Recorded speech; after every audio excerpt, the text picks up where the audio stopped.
called Get It Out. Had a bit of a jaunt yesterday. Got myself invited Lincolnshire by those far welterers. Half a dozen of them had come to Fareham. They were gradely lads. Anyway, they said I should meet them in Louth, as they call Loworth. It's a proper town with links on. But then they took me down these wigglety-wagglety dark lanes, and I weren't so sure where I were, and I begun to wonder what were going on. Anyhow, when we get into do, there were loads of them. Hey, a lot of big fellas too. That was farmer types, well-fed sort. Not those as it's fat, because they do now. Anyway, there's something to do with sheep. I'm not sure what. I didn't like that. But they have a big picture of a yow at Wallerton getting upside down. And so I didn't start out, me just being a little factory lad, and my own mates are far away. Anyway, about a pint for biggest choppers were shut at front. I thought that was safest bet, and I waited for proceedings. I was looking at it, an old mate of mine, Brian Dawson, he come in, and he belongs round there, he knows their ways, and he sat next to me, probably stopped myself getting in any bother.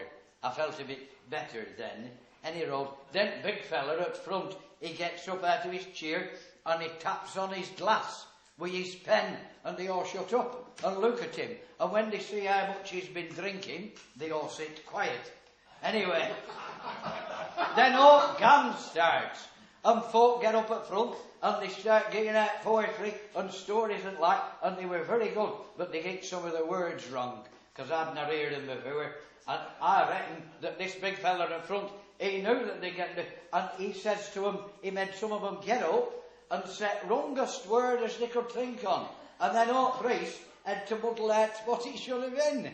Hey, my mate Brian was best at this, because he knows more wrong words than anybody else. Anyhow, then all women folk come in. We were bagging. Hey, and there were a lot of them too, tidy lassies, and very nice it were. But next time I go, I'm about to sit a bit further away from their sausages, because it's just sort of thing where a fella can make a fool of himself. We haven't too many. We calls it ballywarch. Anyhow, I've been chatting to this farmer chappie next to me, as they all call Handy. And he looked like he could be too, in a tight corner. And I says, I've come many miles, and I don't know where I am, because everything's dark and flat and straight. And he said, it's not, and if that comes near my farm, there's big hills. Well, I didn't want to start a row with him. So I says, well, I'll go and have a look at morning. But before they let me go, they asked me to do a term, which I thought were very kind. So I told them about Gilbert Scott selling his murder at Werricking Fair, and about Thomas O. Williams having his calf killed to be tit outside pub, and about Jonah Greenfield going off to fight free. And then I told him, as Ned Waff had written, come one to the children and me, and everybody had liked it. And when as I told them, as it's a long way to Tipperary, with one of ours and all from Staley Bridge, well, they all joined in. And when I finished, they clapped their hands, and I think I've a lot of new mates in Lincolnshire now. Anyway, big fella at front must have liked it, because he took me back down all those wigglety-wagglety dark lanes, back to me dig. Hey, and they were very posh. I had a bed to myself, and it were right next to the lavvy. Anyhow, that morning I get up and I went looking for Andy's Hills. Well, I found them, but they were a bit fiddly and small. They calls them wolds. So wrong word again. Anyhow, as I went on a bit of a jaunt, I thought I'd go back over Thumber Bridge, where I've never been before. And when I get there, they make you pay. They nobody told me that. Anyway, I paid, else they ain't not to let me off. Perhaps they're short of brass, because it's held up with scaffolding and wire ropes and whatnot.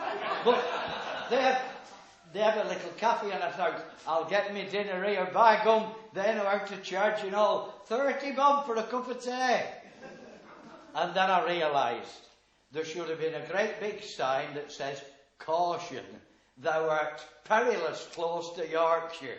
And then it wouldn't come as such a surprise.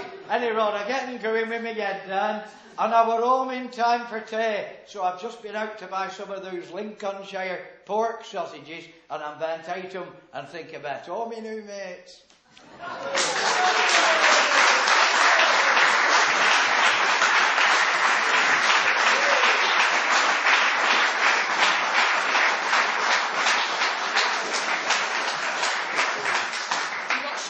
our mates said, I think you just insulted half the audience.